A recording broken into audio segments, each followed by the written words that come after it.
Good evening, everyone. Thanks for joining me tonight. Sorry for the delay. Sorry for changing the time. Sorry for kicking everybody out of my office and doing this only on live Facebook. It's been kind of a crazy few days. If I look frazzled, I probably am, but it's all good. We're doing great. Taking care of lots of people. My staff is still here finishing up from the crazy day, so if you hear a little bit of a ruckus, that's all that is, but they're going to try to be quiet so we can get through this information that I know you really want to know about on decoding diets. So we're going to talk about the most popular diets, things that you've heard of, things that are sort of trending right now and maybe even in the past. I'm going to do my best not to turn my back to you too much, but I will write a few notes on the board. So if you do have questions, I know a couple of you submitted questions in advance. I'll make sure I touch base about those. But if you do have any questions that you want to add or that you want to make sure I cover or throughout the presentation, please just make a little note and I'll be happy to try to answer them as best I can.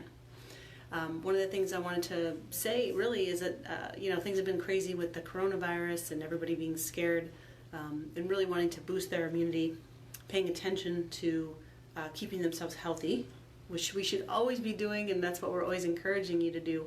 But what's the sort of flip side or bright side of this whole thing is everyone really is realizing that their health is so important. They want to preserve it. They want to enhance it in any way they can. And if they have some challenges or some deficiencies, that this is a great time to be paying attention to what you're eating and really making sure that you're nourishing your body and protecting your immunity and your overall health. So I'm happy that you're here. I'm happy you joined us. These are all the tips and things that I share with people all day long about how to do that. So I want to start off kind of broadly, just talking about general diets and what we recommend pretty much for everyone. So there's a general recommendation on diets. I'm trying to make myself look less like a zombie. I don't usually get to look at myself when I'm doing a live video. Sorry, I'll do this. Okay. So one of the things that I recommend for everyone when it comes to diet, what we know across the board is that a low-carb diet, restricted carbohydrate diet, is healthiest.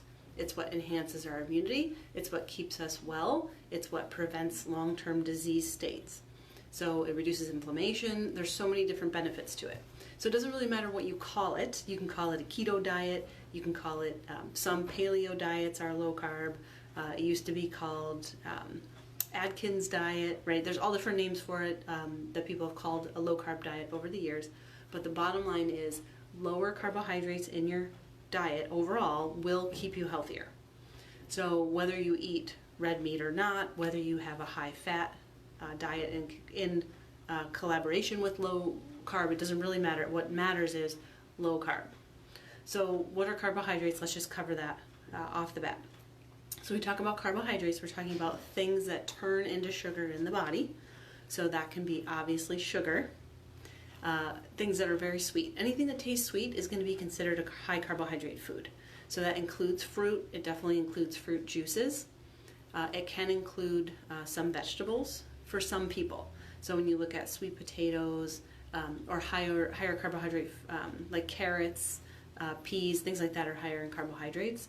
Those can be problematic for the people among us that are most carbohydrate sensitive.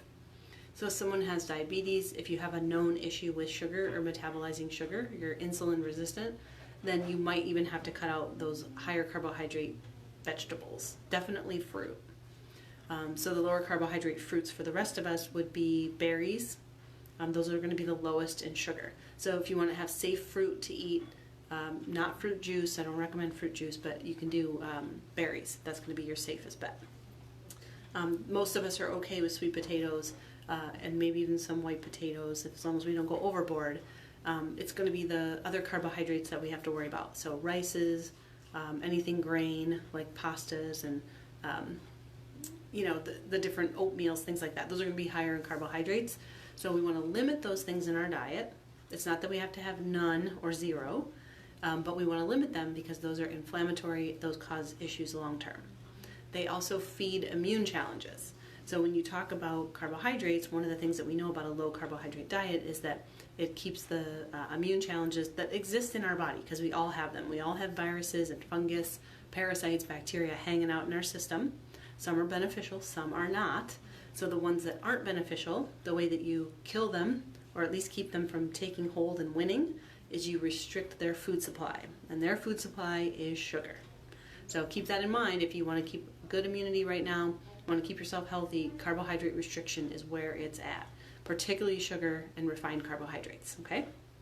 All right, we got that out of the way. All right, so I'm going to start with a couple of sort of trendy diets right now. We'll start with the ones that are probably at the top of everyone's list for trendy, and then we'll go from there. So the first would be the vegan or plant-based diet. All right. So they're not exactly the same thing, but they're similar. So it used to be if someone was on a vegan diet, then vegan means they don't eat any animal products. So no honey, no dairy of any sort, no eggs, no meat. Only something that doesn't have those items. So a vegan diet historically didn't necessarily include a lot of vegetables. It depended on who was doing the diet. They were just limiting those foods, avoiding those foods with the idea that animal products were somehow either harmful or energetically, like on an energetic vibrational level, not good for the body. That's the theory. However, a vegan diet oftentimes did not include many vegetables, right? So you would think that if somebody was avoiding plants, they might be eating a lot of vegetables, but they could just be eating a lot of soy ice cream and things like that. And that's typically what I saw with a lot of vegan diets historically. I'm generalizing, but that's typically been what I had seen in the past. Now that might also include things like, a lot of carbohydrates, because that's what's in a lot of the grains and the different foods that they're usually primarily eating with a vegan diet. So vegans know if they're not going to eat any animal products that they have to supplement vitamin B12, and they have to be careful about getting enough protein and enough fat. It is difficult to get enough protein and enough fat on a strictly vegan diet. So more recently, plant-based has become very, very trendy. You hear this word all the time. You even see it on packaging now. It used to be gluten-free, like everybody's writing gluten-free on the packaging to get you to buy it. Now they're writing plant-based. So what does that mean? It will also mean that it doesn't contain any animal products, but a lot of people that are doing a plant-based diet, they're eating mostly plants, right? So more vegetables, fruits, maybe some, maybe grain, definitely some beans and things like that, nuts and seeds, and they're restricting their animal protein. So depending on the person, they may have some eggs or they may have some other animal products, they may not. So it could be a vegan diet, or it could be that they're just eating a lot of plants. There's nothing wrong with eating a lot of plants. A lot of people do well on a high plant diet, and as long as they're having some amount of protein and fat from animals. So that can be eggs, dairy, whatever you tolerate.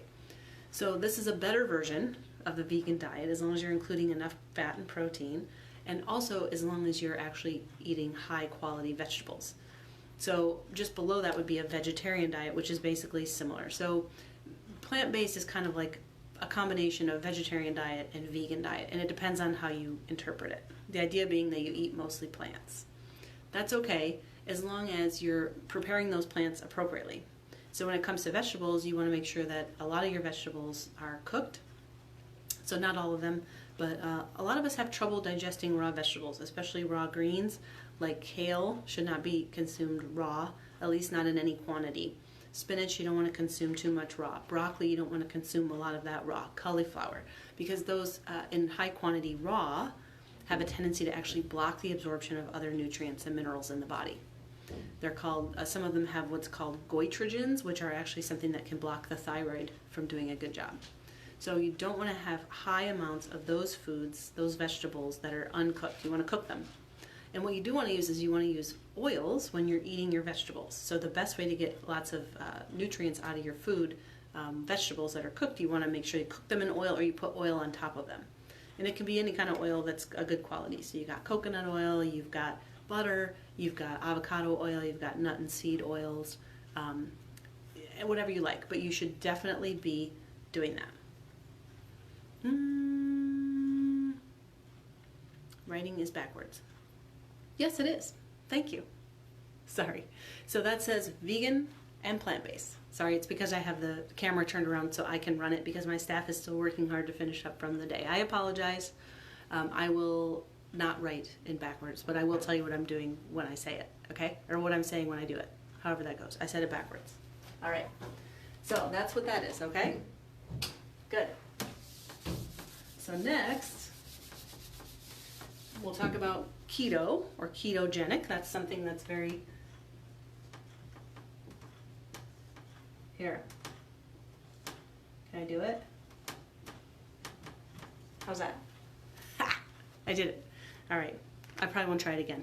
All right, so keto is going to be what we talked about earlier, which is very low carbohydrate, but it's very low. So most people on a ketogenic diet are going to be keeping their keto or their carbohydrate level below 30 grams a day. So 20 to 30 grams a day. That's very low. That's basically no fruit at all. It's no nuts and seeds for the most part. It's going to be mostly proteins, vegetables, and maybe a few berries here and there. A little bit of higher carbohydrate vegetables. It's quite restrictive.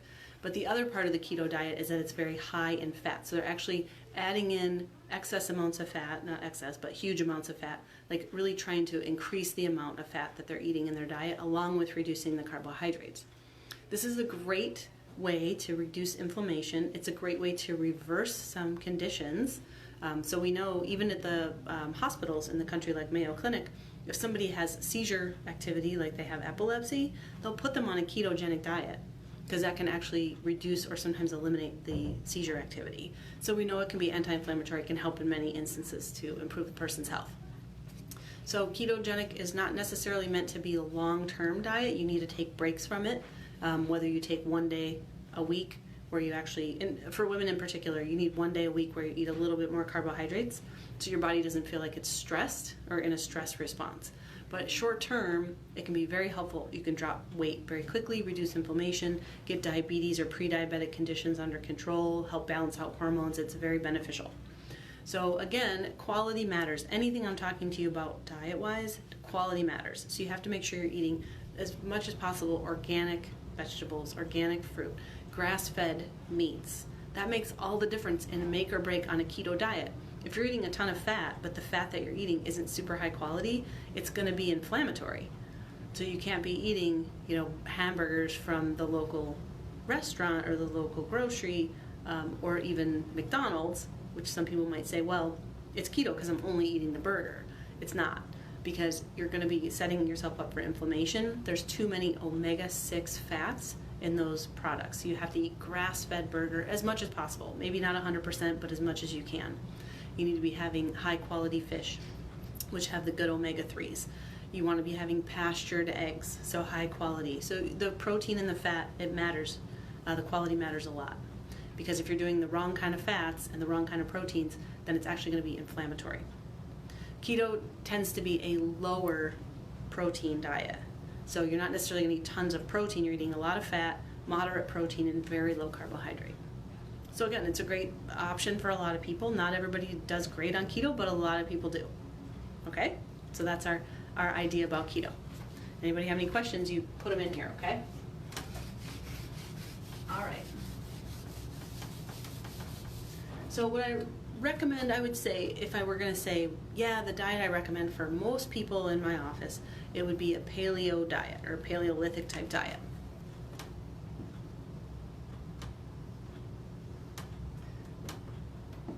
Or, I might get good at this by the end of the day, you never know. So when you talk about a paleo diet, what you're talking about is a whole food diet. So you're restricting sugars, refined carbohydrates, refined foods, no grains, so you're avoiding grains. So you're avoiding sugars and grains, so that's your wheat, oats, rye, barley, rice, all those kinds of things. You're also eliminating dairy for the most part. Most people on a keto diet will do butter, but they don't do a lot of other dairy. They'll do nuts and seeds, that's fine. They'll do plenty of protein of all different varieties, vegetables, and fruit.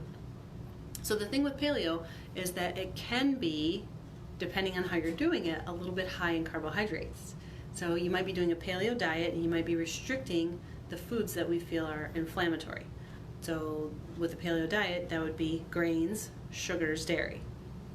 The problem with that is that if you're eating a lot of fruit, or you're eating a lot of sweet potatoes, or you're eating a whole lot of almond flour or other alternative flours for baked goods, or using alternative sweeteners, you can still get into a higher carbohydrate level than what's really needed or wanted by the body. So if someone's on a paleo diet and they're doing okay, like this happens a lot. Like if somebody says, "Oh, I cut out wheat because I was sensitive to gluten, or I thought I might be sensitive to gluten," then I cut out other grains like corn and rice, but they're still having issues with their health. What I'm looking at is, well, what are you eating too much of? What is too high in carbohydrates in your diet? So there might still be some tweaking that needs to happen. So I would say in general, if I were going to just start somebody off and say, hey, here's a diet that I want you to do, it would be a paleo type diet. So that being said, within any diet, each individual person is individual. So we can have sensitivity, like a paleo diet, for instance, can include things like peppers and tomatoes. Those are called nightshades. Some people do not tolerate those foods. Some people, that's very inflammatory. It causes a lot of joint pain. So even if you're eating a paleo diet and you're having some issues, it might be that there's a specific food or a specific food group that your body doesn't tolerate. So these are the types of things I help people figure out all the time. And these are the types of things that, why we don't just say, hey, everyone eat this way, because it's just not workable. But this is a very good starting point. If you talk about the Whole30 diet, Whole30 diet is a paleo diet. So there's a book called the Whole30, 30 Days, 30-day reset to kind of get all this refined food out of your diet, get all the grains and the sugars out. So Whole30 is a great starting point for your diet, okay, if you want to try it out. All right, here we go. All right, next is Mediterranean. There's no way I'm writing that backwards, so I'll abbreviate. Mediterranean. All right, so a Mediterranean diet is going to be high in good fats, so olive oil, fish, olives, right, things like that. It's going to have some grains, some whole grains, and basically plants, vegetables and things like that. That's the basis of a Mediterranean diet. It is on the lower carbohydrate side. It is a whole food diet. So the thing that we have in common with the diets that people do well on, if they're following, an actual protocol of a diet, the ones that are made up of food are the ones that people do best on. And what I mean by that is, what you'll see as a theme here is mostly we're trying to avoid processed things, right? The high processed food diets are the ones that are inflammatory and going to give you trouble. So a Mediterranean diet is a little higher in carbohydrates than some of the other diets I mentioned, but it's still going to be real food. So another good option. This is the one that most of the research, when you look at a South Beach diet as a Mediterranean diet, when you look at the research on Mediterranean diet, as far as reversing or preventing heart disease and chronic illnesses, the research is good. All right, so if you have no pre-existing health conditions, you don't really have a lot of food sensitivities, a Mediterranean diet would be a good place for you to start and maybe even maintain. Okay?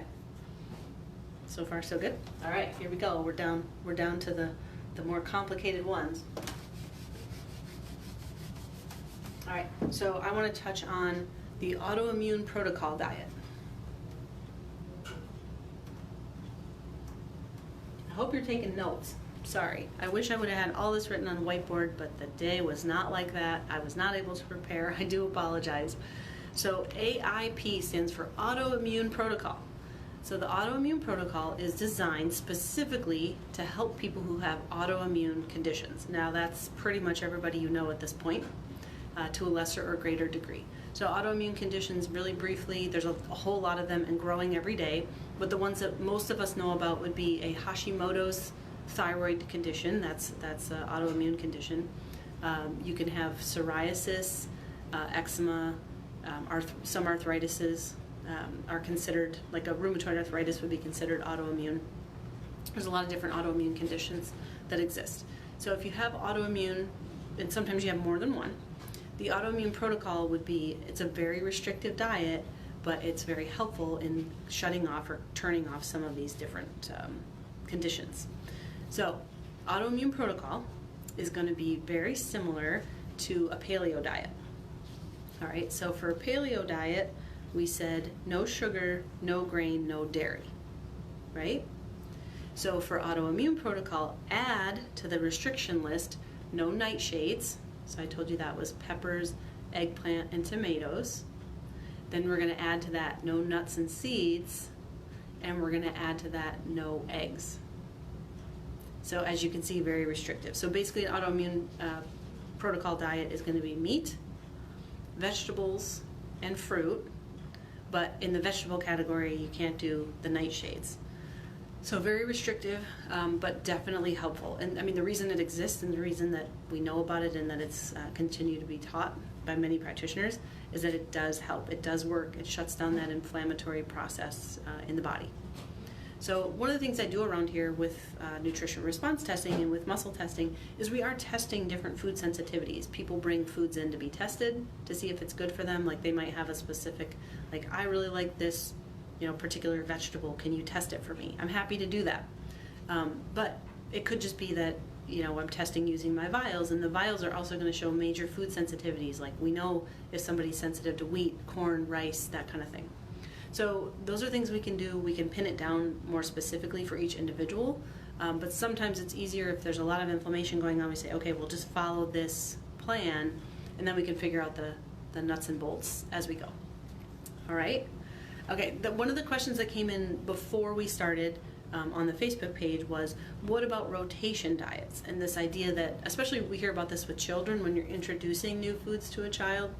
I don't know if any of you remember this, but they say, introduce one food at a time and give it 3 days. So you're going to know if somebody is going to have a reaction in that 3-day period. So you're only going to introduce one new food every few days. They've changed that a little bit over the years, but that's pretty much where they're at right now after age 1. So now what we see with food rotation is this idea that, you're just like trying to add like a little bit of this food and see if there's a reaction, and then a little bit of this food. But the question that came in was, what about rotational diets? The idea that you only eat a certain type of food for like 5 days or 10 days, and then you switch and you eat totally different food groups, like maybe 5 or 6 different foods for a period of time. I don't know that everyone needs to be quite so strict like that. Like usually that's not necessary, but what is important is that you somewhat rotate the different foods that you're eating. So it's important to eat a variety of foods. It's important to continually be adding new foods into your diet. Don't eat the exact same food every single day. You don't want to have green pepper in your salad every single day. That can be a problem. So even though it's a healthy food and you may not have trouble with nightshades, if you're having green pepper every single day, the body will sometimes start to get irritated by that, and you'll start to have symptoms, and they're hard to figure out. It's sort of like, well, I always eat green pepper every day. Why would it be a problem? It can be. So just something to keep in mind. So you don't want to eat eggs every single day of your life. Take a break every now and then. You don't want to eat beef every single day. Sometimes you want to have some chicken. Sometimes you want to have some fish. So these are examples. I do see a lot of people who are sensitive to chicken, and the reason for that is just because we eat so much chicken in our society. It's like all they eat is chicken. From a young age, they start with chicken nuggets, then chicken tenders, and then chicken sandwiches, and then chicken breast. You know what I'm saying? Like there's a lot of chicken. So you got to be careful about that. If you're only eating one type of protein, you can start to have an issue with it. If you're only eating one type of, like maybe you only have 4 vegetables that you like, you might run into some issues. So just something to keep in mind. So I don't think it's important for most people to have a strict rotational diet, but it is important to vary the foods that you're eating. Try new foods. If you haven't ever eaten okra before, go buy some okra, cook it up, saute it, put some garlic. It's amazing. It's really good. You can even put it in the oven, like make it into fries. That's one example. I'm just pulling it out of the air because I happen to like okra. But if you haven't tried certain vegetables, you go to the store, every couple weeks, look for something new. Fermented vegetables in your diet is very important as well. That's going to help diversify the kinds of bugs that live in our system, the good bugs. Okay, so I talked about everybody's full of bugs. Some are good, some are not. Some are beneficial, some are trying to kill you or eat you or return you to the dirt. So you want to maximize the good bugs and minimize the bad ones, and the way you do that is by eating high fiber foods. So that's vegetables, and a variety of them, and actually eating some fermented foods. So you hear me talk time and time again about sauerkraut, about different fermented vegetables. You can do kombucha. You can do apple cider vinegar. One of the things that's been coming up today especially, but even earlier in the week, is people calling me, and they may or may not be close by. They might not have a supplement supply on hand, and they're saying, I have this problem, I have allergies coming up, or I feel like I'm getting sick or my digestion's off, the number one thing I'm recommending for them, apple cider vinegar. A teaspoon in a little bit of water, however much you need to get it down, and you can do that 2 or 3 times a day. And it really does help with allergies. It really does help to reset the digestive system. It helps enhance immunity. So if there's nothing else you do, it's cheap. It's probably already in your cupboard. Add in some apple cider vinegar. It's a good thing to be doing.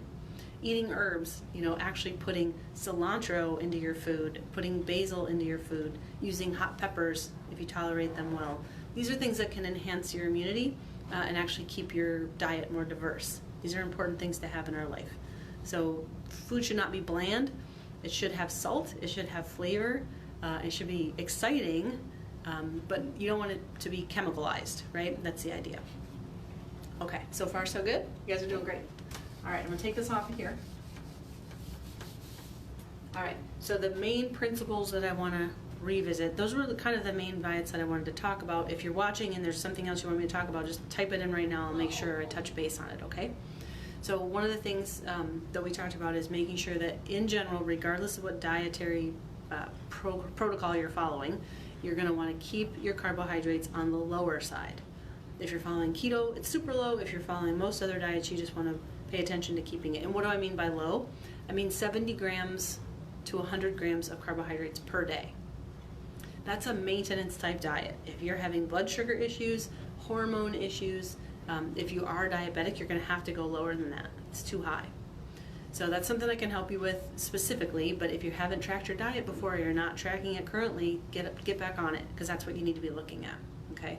How much fat and protein you have varies depending on the individual and what we're trying to accomplish, but that should make up the rest of your nutrients, right? You gotta drink water, remember that, and try not to get too many of your calories from your drinks. Okay, so I mentioned kombucha. That would be the exception to the rule. That does have some calories in it, but you don't want to have a bunch of, if you're going to have coffee, either drink it black or drink it bulletproof is the version, right? So you're going to put good fat in there like butter or oil. What kind of salt? So what kind of salt you're going to use? Either sea salt, good quality sea salt. Sea salt should not be bright white. It should be gray or brown or pink. Like it should have a little bit of a hint of color to it. So we like Celtic sea salt. That's what we carry here in the office, the Celtic brand. Himalayan salt is also good. That's your pink salt. Usually comes in a grinder. So those types of salt, you don't want to use iodized table salt. That stuff is very processed, and we're trying to avoid processed food. So if you're worried about iodine, then you can add some shrimp or some seafood and seaweed to your diet. So seaweed is a great source of iodine. It comes in the little packets and it's got flavor on it. Just make sure you look at it, make sure it doesn't have any junk oil in it, but that's a great snack. Start kids on it early. It has a little fishy flavor, but it's actually quite lovely. It's crunchy and fun. So that's a great way to add a little bit more iodine into your diet when you're not using iodized salt, because sea salt doesn't have much iodine, if any. Thank you for that question. So when we talk about adding in fermented foods, having a variety of vegetables, using good quality fats and using them on your vegetables, it's going to make everything taste that much better. And I promise that if you restrict your carbohydrates, especially if you work on restricting sugar and sweet things, all these other foods I'm mentioning that you might be thinking, ugh, are going to taste better. So the okra will taste better, the Brussels sprouts will taste better. There's a bunch of good stuff that will taste amazing that you might not have liked before. You might have tried it and didn't like it, or maybe never even tried it. But the more you reduce carbohydrates, the better you get at doing that. Your taste buds change, and you actually will start to like the flavor of those foods. So I promise, been there, done that. I'm a recovered carboholic, only ate 3 different kinds of vegetables: iceberg lettuce, red pepper, cucumber, maybe the occasional green bean, so maybe 4 vegetables. I didn't like any of that stuff. But I love all kinds of vegetables now. I prefer them to many processed foods. So it can be done. I promise I've done it.